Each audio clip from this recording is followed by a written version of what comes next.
श्यामची प्रकृती जरा बरी नव्हती. राम म्हणाला, आज गोष्ट नाही सांगितलीस तरी चालेल.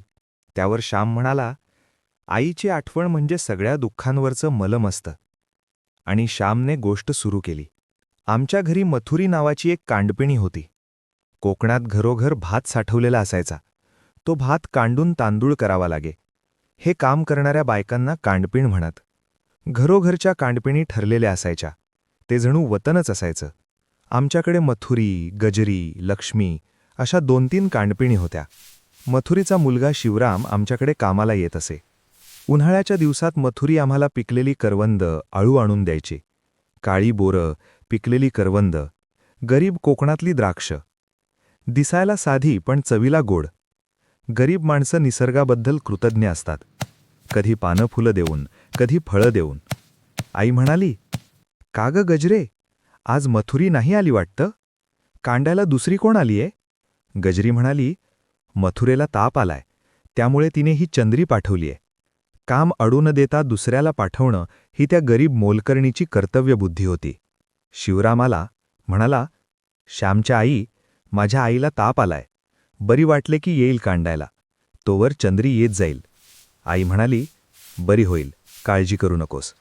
शिवराम कामाला निघाला. कांडपिणीने भात मोजून घेतला. आई धुणं घेऊन विहिरीवर गेली. दुपारी जेवण झाले. शिवराम घरी जाणार होता.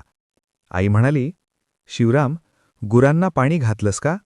शिवराम म्हणाला, सगळं केलंय, आता मी जातो. आई म्हणाली, थांब.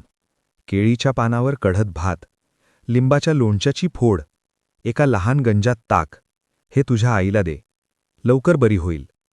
आणि खडी साखरेचे 2 खडेही घ्या. त्या रात्री ताप काही कमी झाला नाही. दुसऱ्या दिवशी आईने सुंठ, वेखंड, सांबरशिंग दिले.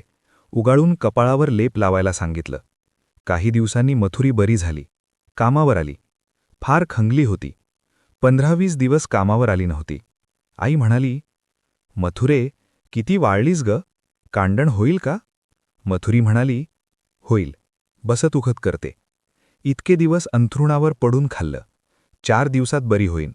आई, तुमची माया असताना आम्हाला काय उणाय? आज मथुरी म्हातारी झालीय. मी कोकणात गेलो की तिला भेटायला जातो. चेहऱ्यावर सुरकुते आहेत, पण तरीही एक वेगळीच प्रसन्नता आहे. मी पाया पडतो. ती म्हणते, तुझी आई असती तर तुला असं एकटं राहू दिलं नसतं. तुझं लग्न लावून दिलं असतं. ही प्रेमळ माणसं आयुष्यात मिळतात आणि आठवणींना अमर करतात.